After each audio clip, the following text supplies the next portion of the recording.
eu queria passar a palavra ao desembargador federal Pedro Felipe Santos, com quem, como eu disse anteriormente, eu tive a honra e o prazer de trabalhar por anos, né, Pedro? A gente trabalhou muito tempo. Pedro, para quem não conhece, é daqueles. Eu vou falar menino porque, né, eu conheço já há muitos anos, mas já tem aí maturidade, enfim, né?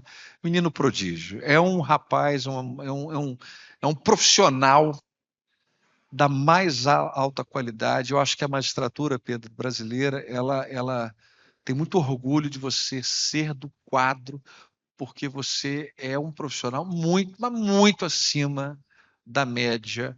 Aí os senhores vão perceber, né, na fala dele. É desembargador do TRF da Sexta Região, coordenador do Laboratório de Inovação da Justiça Federal da Sexta Região, foi secretário-geral e juiz auxiliar e instrutor no Supremo Tribunal Federal, mestre em Direito pela Universidade de Harvard, doutorando em Direito pela Universidade de Oxford.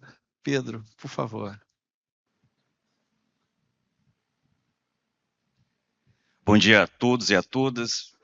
Eu fico até emocionado com as palavras do colega e preciso iniciar minha fala antes de cumprimentar todos, afirmando e deixando um registro que é muito importante aqui. Eles não podem falar, mas eu posso, da admiração e também da gratidão que o Poder Judiciário tem pelo trabalho que esses três magistrados e toda a equipe que estava no CNJ na gestão de 2020 a 2022, capitaneados pelo ministro Fux, realizaram um trabalho extremamente disruptivo.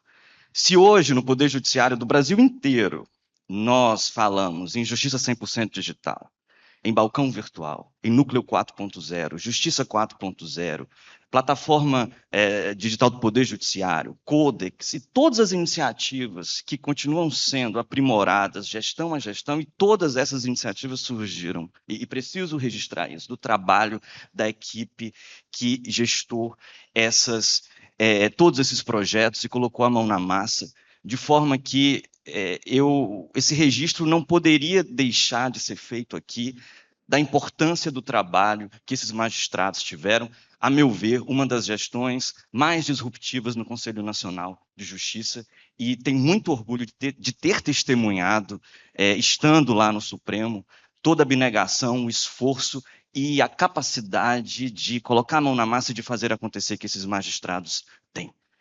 Eu quero agradecer, desembargador Kepper, presidente do TJ do Paraná, a alegria de sediar esse evento aqui. Eu penso que é um dos primeiros eventos de inteligência artificial que é produzido pelo Poder Judiciário para o Poder Judiciário.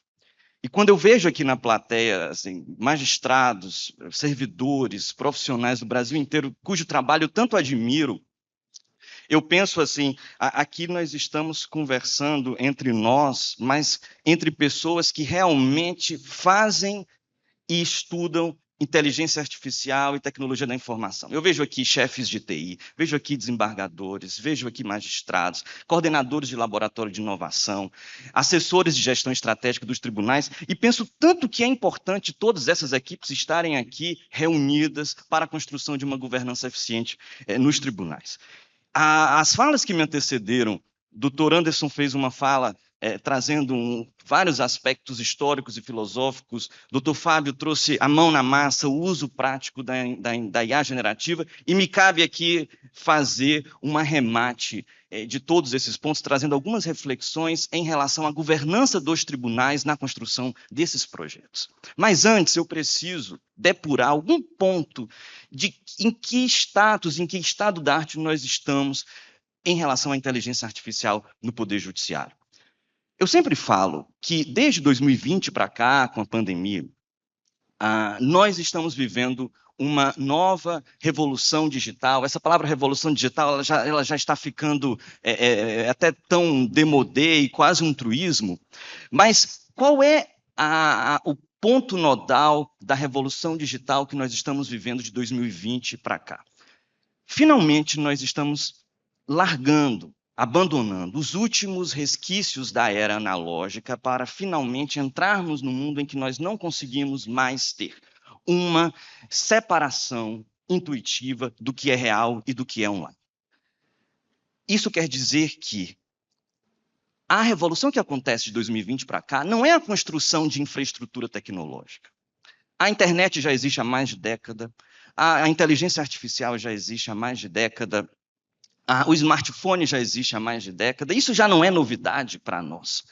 No Poder Judiciário, o processo eletrônico, nós falamos dele há mais de 20 anos. Nós falamos de plenário virtual há mais de 10 anos. Nós falamos de audiência virtual há um bom tempo. Também não é novidade para nós de 2020 para cá.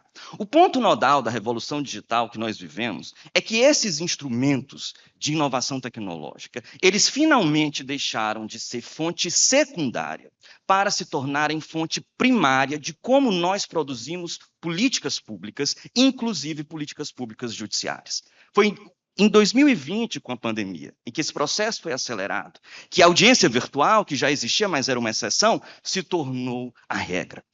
Foi de 2020 para cá que o atendimento às partes tem agora uma generalização virtual e toda a experiência do usuário, de ponta a ponta, o usuário interno e o usuário externo, passa a ser inteiramente virtual e presencial, se ele desejar. Mas a regra nesse mundo híbrido é completamente a utilização dessas ferramentas virtuais como regra, e isso já não é novidade e já nem nos estranha mais. A pandemia, nós sabemos, acelerou esse processo, né? E como o Dr. Walter muito bem ressaltou, o Brasil, e falamos isso com o maior orgulho e sem nenhum exagero e sem nenhuma arrogância, o Brasil é o maior case em termos de poder judiciário de aplicação tecnológica. Não existe nada igual e não existe nada perto. Quem faz estudos comparados sabe disso. Talvez isso tenha surgido pela necessidade, pelos nossos milhões de processos, mas o fato é que nós estamos na vanguarda. Na pandemia, nós não paramos um dia sequer. A Suprema Corte Americana ficou meses sem dar um julgamento. Quando retornou às sessões eram realizadas por telefone. As cortes constitucionais, Supremas Cortes Europeias, na África do Sul, na Índia, em Israel, todas ficaram por meses paradas. O Poder Judiciário brasileiro foi o único que não ficou parado um dia sequer, e isso só aconteceu porque o dever de casa foi feito nos anos anteriores. Né? Porque nós construímos uma infraestrutura de tecnologia nos 10, 15 anos anteriores, isso foi um investimento de gestão estratégica do Poder Judiciário que permitiu, sim, que nós conseguíssemos dar o salto que temos dado de 2020 para cá com a pandemia. E quando falamos de inteligência artificial, a inteligência artificial foi a grande personagem que surge na volta da pandemia. A IA é muito interessante, tem um caminho inverso da automação. Quando a automação surge na sociedade, ela começa a partir das tarefas repetitivas e tarefas físicas, através da criação de máquinas, através da revolução industrial. Depois, quando a automação dominou algumas tarefas mais simples, físicas, repetitivas, é que a automação vem para a computação e para a automação de tarefas analíticas como as que nós fazemos, tarefas intelectuais como a que nós fazemos no processo eletrônico. A IA tem um caminho inverso. A IA não começa com os robôs físicos. Ela começa nas tarefas intelectuais. O grande espectro de aplicação de inteligência artificial hoje no mundo não é a criação de robôs automatizados que fazem tarefas físicas com o uso de inteligência artificial. Não, é o uso da inteligência artificial generativa para atividades intelectuais como a nossa. Muito possivelmente isso aconteceu, segundo alguns especialistas, porque o desenvolvimento de robôs físicos, e não dos agentes de inteligência artificial, que são softwares, eles demandam muito mais dinheiro, muito mais pesquisa das grandes empresas, e isso ficou por uma segunda etapa. Isso vai acontecer. E isso também tem um impacto na como o mercado de trabalho vai mudar nos próximos anos. Uma pesquisa feita pelo professor Daron Acemoglu, do MIT, diz que a mudança no mercado de trabalho vai acontecer com a IA, primeiro nas atividades intelectuais e não nas atividades mais básicas das pessoas que fazem tarefas repetitivas, justamente porque a IA ela veio com mais força numa primeira fase nas tarefas intelectuais. Possivelmente essa curva vai se inverter depois, mas essa foi uma tendência completamente diferente do que aconteceu na Revolução Industrial. E como acontece a IA no nosso Poder Judiciário? É importante também fazer um resgate histórico de como nós desenvolvemos a IA nos nossos tribunais. As primeiras experiências vem ali. A partir de 2017, com o início do desenvolvimento do robô Vitor no Supremo, na gestão da ministra Carmen, STJ começa a desenvolver o agente Atos, outros tribunais locais começam a fazer iniciativas de muito ainda incipientes nesses, mas iniciativas desenvolvidas pelas equipes de TI. Iniciativas intratribunais, da mesma forma como são desenvolvidos processos eletrônicos, procurando um ganho de eficiência para tarefas de automatização. Triagem de processos, busca de similaridade, pesquisas de jurisprudência, degravação de audiências e diversos usos que apoiam a gestão do processo e não necessariamente a atividade fim. Essa foi uma primeira fase. Numa segunda fase, nós começamos a explosão da IA generativa, e isso é muito recente.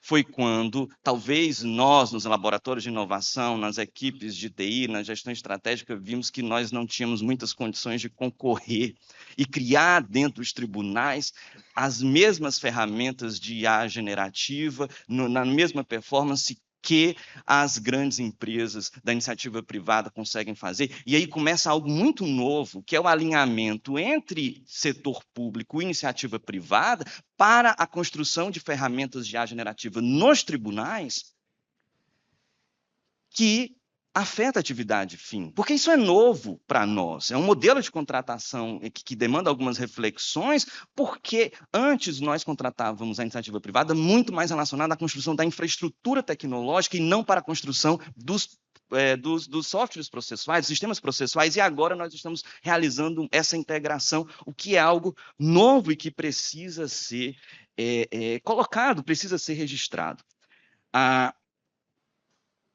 E hoje nós vivemos essa hype, que é essa construção dos agentes, como o Dr. Fábio falou, um assessor que vai nos ajudar, que vai nos auxiliar em diversas tarefas, inclusive produzindo atividades mais detalhadas. Identificação dos pontos controvertidos, construção de relatórios, construção de votos, ao mesmo tempo em que todas essas ferramentas de LLM se popularizam, inclusive permitindo o uso individual. Essa é uma grande revolução que tem acontecido, isso precisa também ficar registrado. Nós estamos democratizando as construções de soluções de tecnologia da informação nos tribunais. A partir do momento em que os magistrados conseguem assinar serviços de inteligência artificial generativa, construir os próprios prompts e utilizar caseiramente, como o Dr. Fábio falou, algumas ferramentas externas para uso dos processos judiciais internos. Antes, o magistrado, o servidor, ele tinha uma posição passiva, aguardando das equipes do tribunal, das secretarias, as disponibilizações das inovações tecnológicas, e agora esse poder de criação se pulveriza por uma contingência de tecnologia, mas que também tem que demandar algumas reflexões para nós. E tudo isso traz algumas reflexões de governança, que na minha fala eu gostaria de ressaltar, aproveitando que aqui nós temos representantes de vários setores de tribunais. O primeiro deles, e talvez o mais óbvio, e nós temos falado isso, é uma obviedade, mas precisa se transformar numa política estratégica, que é a educação digital.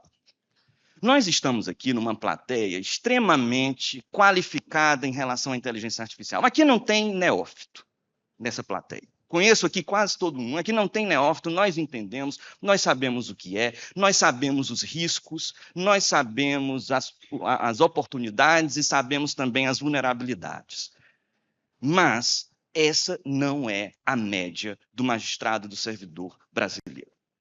Nós fizemos uma pesquisa pelo Laboratório de Inovação do TRF6 para identificar quais os usos de IA generativos os nossos servidores estavam usando privadamente, e mais de 70% dos respondentes, e nós tivemos quase 50% de respostas em relação ao corpo funcional, ou seja, foi uma pesquisa que estatisticamente tem relevância, respondeu que já ouviu falar, mas não sabe usar. Outras pessoas falaram que usam, mas não conhecem bem a ferramenta. E nós precisamos, então, transformar em política estratégica de tribunal esse letramento digital. não gosto da palavra letramento, mas é uma difusão de informação sobre essas questões. O juiz precisa entender o que é essa ferramenta, a diferença entre uma IA e uma automação.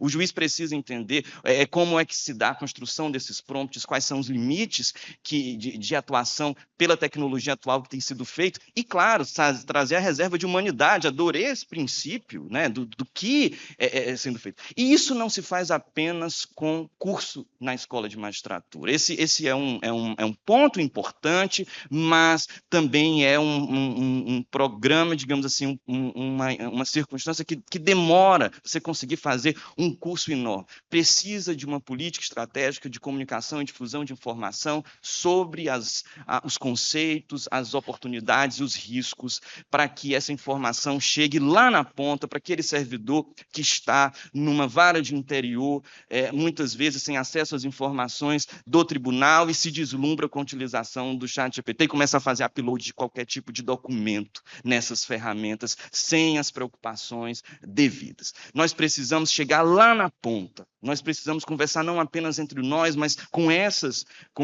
esses agentes também. Eu penso que os laboratórios de inovação têm uma função importantíssima nessa difusão da informação. Eu vejo aqui tem muitos coordenadores de laboratório da informação, de inovação. Laboratório não é só para construir produto ou pensar em projeto ou prototipar, também tem uma função de difundir informação e conscientizar sobre o uso sustentável de IA pelos servidores e pelos magistrados do tribunal. Além disso, a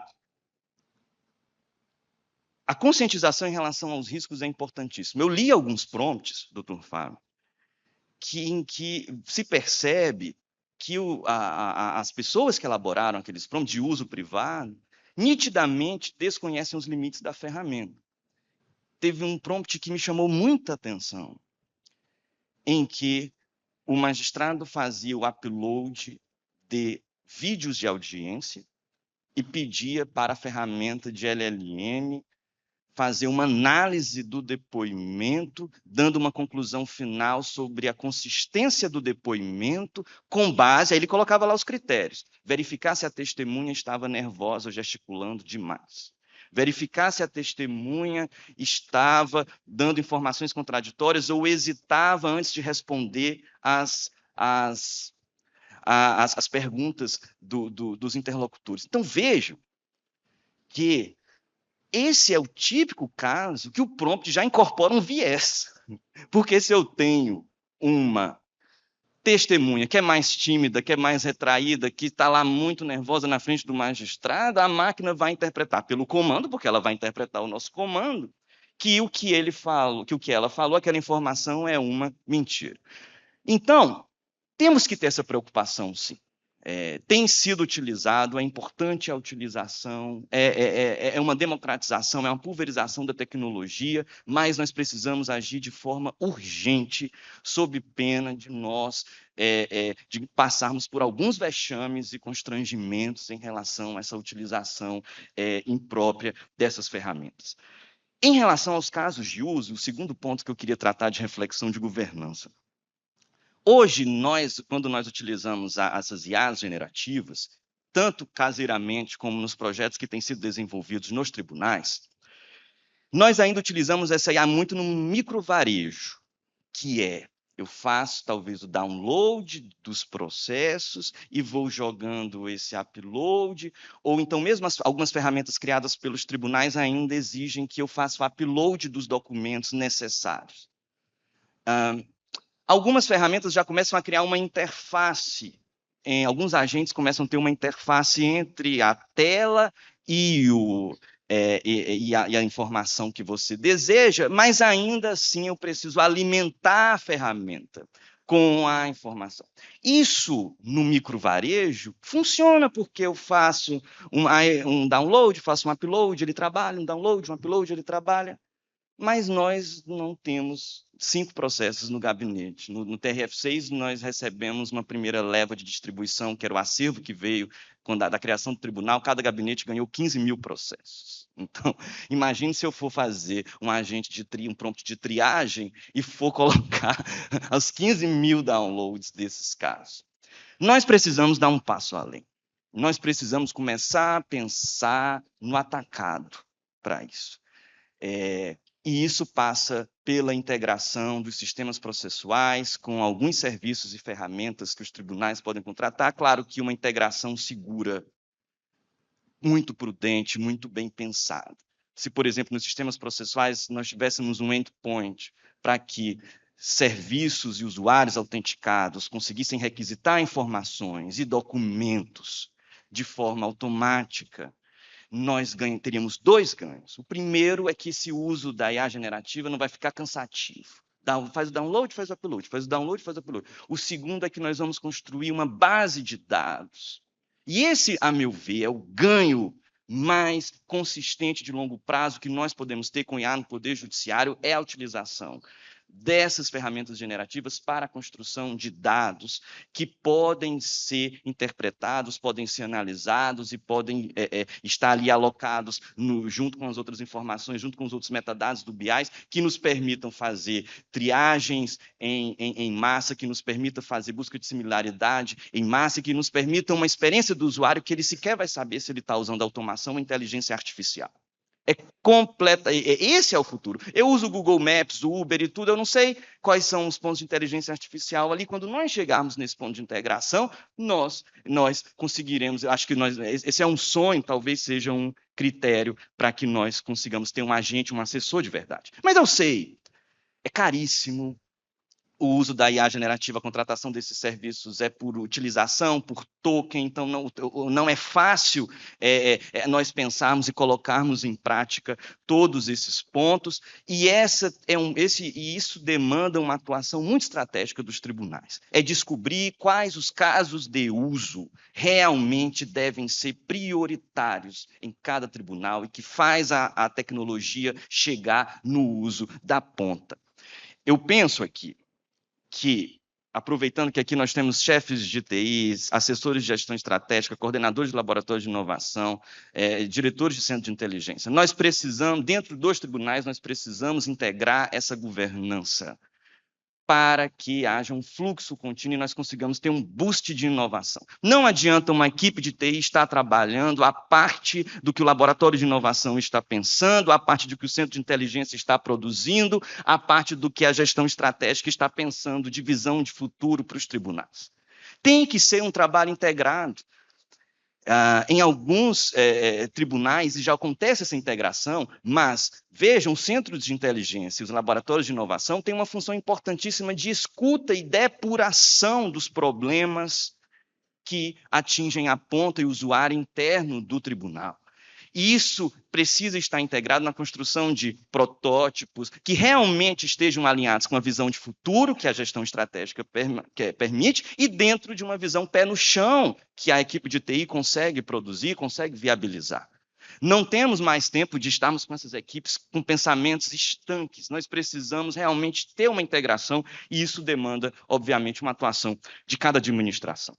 Além disso, para concluir, precisamos ainda aprimorar muito a cooperação entre os tribunais. É importante um encontro como esse. Nós já melhoramos muito, o CNJ tem tido um papel importantíssimo na coordenação, na regulamentação, na organização desses pontos, mas eu ainda sonho o dia que eu vou entrar no DPJ e conseguir baixar uma ferramenta de inteligência artificial para o meu tribunal utilizar. Nós entramos no site do CNJ, tem a plataforma Sinapses, com todos os projetos de inteligência artificial, mas nós não conseguimos baixar, nós não conseguimos ter acesso, e ainda existe um entrave de tempo e burocracia quando nós desejamos fazer parcerias entre os tribunais para isso. Claro que existem entraves técnicos que têm que ser vencidos, mas nós precisamos pensar ainda em formas de melhorar essa colaboração e realmente ter colaboração e não competição, evitando alguns erros que nós cometemos no passado em relação à construção de sistemas processuais. Inteligência artificial é muito cara para nós termos vários tribunais trabalhando sobre os mesmos problemas, construindo soluções que são muito parecidas e demorando muito tempo para depois se concluir que aquela ferramenta é melhor, então vamos adotar, que nós precisamos de um trabalho coordenado para e passo, porque, repito, inteligência artificial, e todos vocês sabem, é caríssimo, não é barato e tem consumido esforço e dinheiro dos tribunais. Portanto, senhores, na linha do que o Anderson, o Walter, o Fábio falaram, eu sou extremamente entusiasta da inteligência artificial. Sou apaixonado pelo tema e quanto mais eu estudo o tema, mais eu vejo a importância da inteligência humana. A inteligência artificial faz com que as tarefas que exigem pensamento crítico, pensamento analítico, criatividade, inovação se tornem muito mais importantes. São auxílios, não substitutos nossos. São assessores que devem ser treinados, que devem ser construídos com uso responsável, com uso sustentável, com uso transparente. E eu antes tinha algumas dúvidas sobre o real impacto da inteligência artificial na própria atividade judiciária. Eu tinha algumas visões um pouco mais pessimistas, mas hoje eu acho que eu mudei um pouco de ideia, a gente vai amadurecendo, e eu vejo que realmente o impacto da inteligência artificial no Poder Judiciário, especialmente no Poder Judiciário brasileiro, vai ser muito grande, muito rápido e talvez mais veloz e mais crítico do que foi a introdução dos sistemas processuais há alguns anos atrás. Eu penso que nós vamos viver algumas ressignificações, não apenas jurídicas, como a construção de novos conceitos jurídicos, por exemplo, o conceito de competência territorial começa a se tornar muito demodé com base nisso, mas a própria questão de governança dos tribunais e a própria identidade do magistrado. Mas temos que ter sempre o compromisso ético, como meus antecessores muito bem falaram, dessa reserva de inteligência humana, que naturalmente vai se impor, mas que ela precisa ser sempre lembrada.